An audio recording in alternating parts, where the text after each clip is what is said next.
வாழ்க வையகம், வாழ்க வையகம், வாழ்க வளமுடன். குரு வாழ்க, குருவே துணை.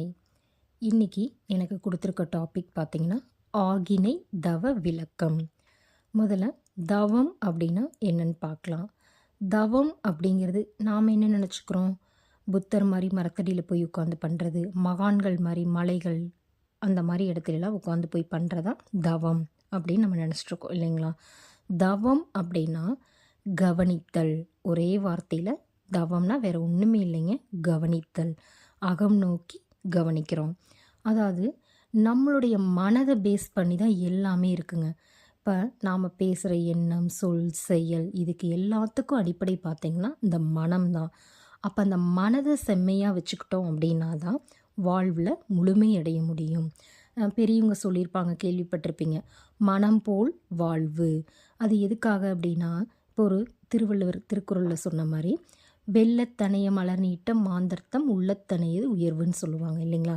அதாவது ஒரு குளத்தில் நீரினுடைய மட்டம் எவ்வளவு இருக்கோ அதை பொறுத்து தான் தாமரைப்பூ உயரமாக இருக்கும் இல்லைங்களா.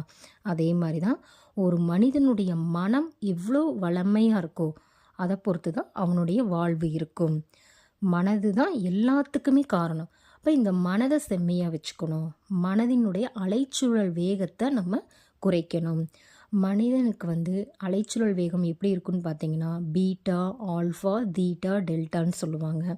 இப்போ சாதாரண மனிதனுடைய அலைச்சூழல் வேகம் பார்த்தீங்க அப்படின்னா 14லேருந்து 40 வரைக்கும் இருக்கும் ஒரு வினாடிக்கு. ஓகேங்களா. அப்போ நம்ம ஆகினை தவம் பண்ணும் பொழுது மன அலைச்சூழல் கொஞ்சம் கொஞ்சமாக குறைஞ்சு 8 to 13க்கு வரும். இதுக்கு காரணம் என்ன அப்படின்னு பார்த்திங்கன்னா, உணர்ச்சி நிலையில் நம்ம இருக்கும் பொழுது எந்த செயல் செஞ்சாலும் அது விளைவில் தான் போய் முடியும்.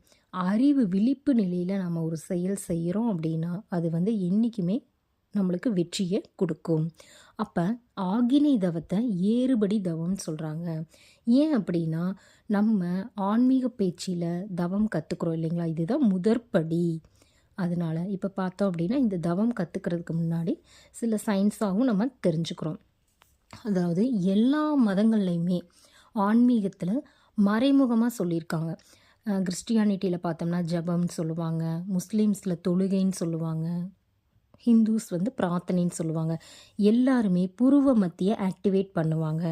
அந்த இடத்துல இருக்கக்கூடிய பிட்யூட்ரி கிளாண்ட் ஆக்டிவேட் ஆகும் பொழுது நம்மளுடைய அறிவு விழிப்பு நிலைக்கு வரும், புலனடக்கம் ஏற்படும் சொல்லுவாங்க. அதாவது சிந்தித்து செயல்படும் ஆற்றல் நமக்கு இந்த தவம் மூலயமா கிடைக்கும்.